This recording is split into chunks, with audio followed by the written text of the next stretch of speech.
should we stay here when we could run free? Who would we be if you weren't with me? No, never going home again. We're like animals in the dark. Where we live, I make pretend. We're lost forever. We're lost forever. We're lost forever.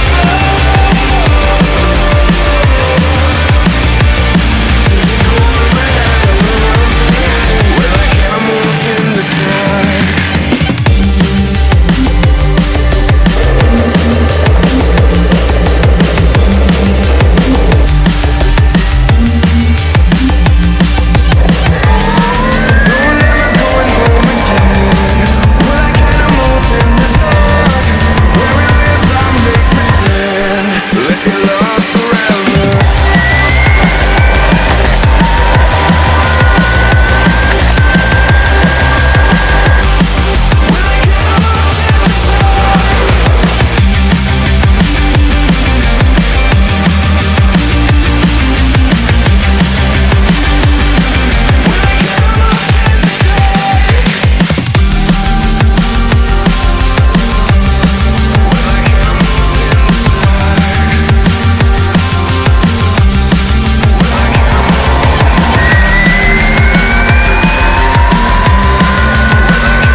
Hey guys, I hope you enjoyed that little montage of my electric longboard. This second half of the video is the more technical aspect of the board, where I'll be explaining every little part, how it all works, and the mistakes I made along the way to get to the point I am at currently. The three basic components you need for an electric skateboard are the batteries, a speed controller, and a motor. There's different battery capacities, cell counts, and battery types you can choose from, but I decided to go for two 3S 8000 mAh LiPo packs. My speed controller is rated at 6S maximum, so the plan was to wire these two packs in series. This doubles the cell count, but keeps the capacity at the same level. This means that my battery pack is a 6S 8000 mAh battery pack. The speed controller I went with is the 120 amp X-Car B Series ESC. It runs both censored and sensorless mode, which is something I'll explain later in the video. The speed controller is the only part of the board I haven't yet had to replace, although the cooling fan is currently broken, but that's an easy fix. Lastly, for the electronics, we have the motor. At first I bought a 42mm motor, which definitely was not powerful enough. It gave me about 5 minutes of ride time before burning up. I quickly ordered a different motor, realizing I definitely needed something bigger for this project to work. I ordered the 50mm 270kV 2200 watt motor from Alien Power System. It's also a censored motor, which allows me to ride in censored mode. In sensorless mode, the ESC pretty much has to guess what position the motor is in, but in censored mode, the ESC knows what position the motor is in. This means that you have more torque and the ride overall is smoother. It mainly helps in the lower rounds per minute, like when the motor isn't turning. Before, when I was running sensorless mode, it was impossible to start without any forward movement, but now in censored mode, this is possible. I, however, always start with a push start, as it makes life much easier for the motor and also extends the overall range, since starting from a standstill takes a lot of energy. Trying to switch to censored mode came with some problems though. After I contacted the motor manufacturer, I found out that I had to switch to sensor wires for this to work, and then I also had to find the right motor wire combination. But once you find this combination, you don't really have to change it ever again, as long as you remember which motor wire goes where. Of course, you need a box to house all the electronics in. I knew that this plastic box wasn't very good and definitely wasn't a permanent solution, but to begin with it did the job of holding everything underneath the board. I quickly switched to a second version of the same box, but this time I took more care with cutting out the plastic bits, resulting in a cleaner look. I was also able to reduce the height of the box by a couple centimeters, which gave me more clearance under the board. Later on, I got a friend to build me the box I currently use. It's made out of thick wood with 2 aluminium plates at the bottom and the top. It's so strong in fact that when my board was run over by a car at some point, it was able to take the heavy load and protect everything inside from sustaining any damage, apart from a couple of scratches. Once you have all the electronics, you're going to need a drivetrain. This is where the power from the motor is transferred into the wheels so that you can actually get moving. I bought this motor mount from Inertian along with the trucks from the same company. All you have to do is bolt the motor onto the motor mount and then bolt the mount over the trucks. This will ensure that the motor moves with the trucks as you turn. After that, you need 2 pulleys, which also come with the motor mount, a small one that goes onto the motor shaft and a bigger one that goes onto the wheel. You can play around with the different gearing ratios, which refers to the amount of teeth on the pulleys, but I went with 15 teeth on the motor and 36 on the wheel. You can also choose between a belt width of 9 or 12 millimeters, but I decided to go for 12 millimeters. Initially I had this deck and wheels, but like I mentioned before, my board got into a bit of an accident where my friend was riding it and sadly he didn't make a corner, which resulted in the board rolling onto the street. I got this deck instead, and slightly larger and softer wheels. These are 90mm wheels, which give me a higher top speed than before and also make the ride a bit smoother. You'll also need a controller. Controllers usually come with a receiver, which plugs into the speed controller. At first I had this controller, which was bulky and wasn't rechargeable, and it ran out of charge in about 5 hours. I later swapped to this controller, also from Alien Power System. It's very small and light and is rechargeable.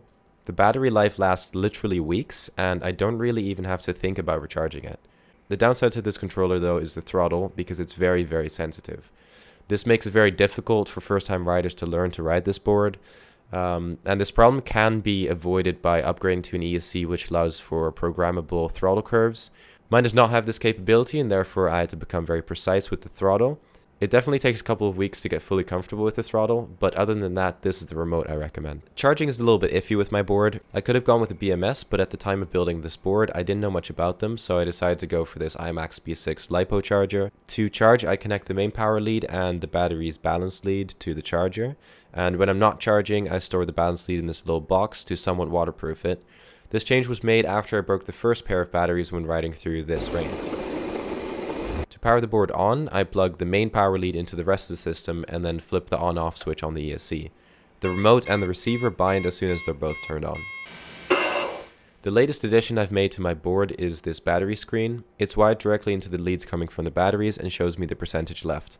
Before, I'd have to plug a voltage checker into the balance leads, which was just a hassle. Now all I have to do is flip a switch. This screen is very cheap, and I definitely recommend that you pick one up if you're going to be building your own board. As you saw from the slow motions earlier, this board has quite a bit of power, especially now that it's in censored mode. I've yet to run into a scenario where it isn't able to move me forward. Even steep hills aren't a problem, although I cannot accurately give information on just how steep it can climb. The top speed of this board is around 40 km per hour. The maximum range at full throttle is around 7 km. But at my usual cruising speed, which is slightly faster than biking speed, I can reach around 20 km. At even lower speeds, I could probably push it to about 25 km. The board handles a lot of different terrain as well. It's able to ride gravel and flattish grass, although this is obviously not the intended terrain for this board. The roughest terrain I come across in the city I ride in are tram tracks. I'm sure my board isn't too happy when I ride these, but even when I had the smaller wheels, I was still able to cross them. And with these bigger wheels, I'm able to cross them even easier. There's also a variety of stones and paths that I ride on, but as you can see from this footage, it handles them pretty easily as well. And that's about everything, guys. The links to all the products I've been talking about are in the description down below, and I'll be answering any questions you guys have in the comments. I've set up an Instagram account where I've been posting updates and additions on the board, so if you're interested in the latest changes, you can check that out over there.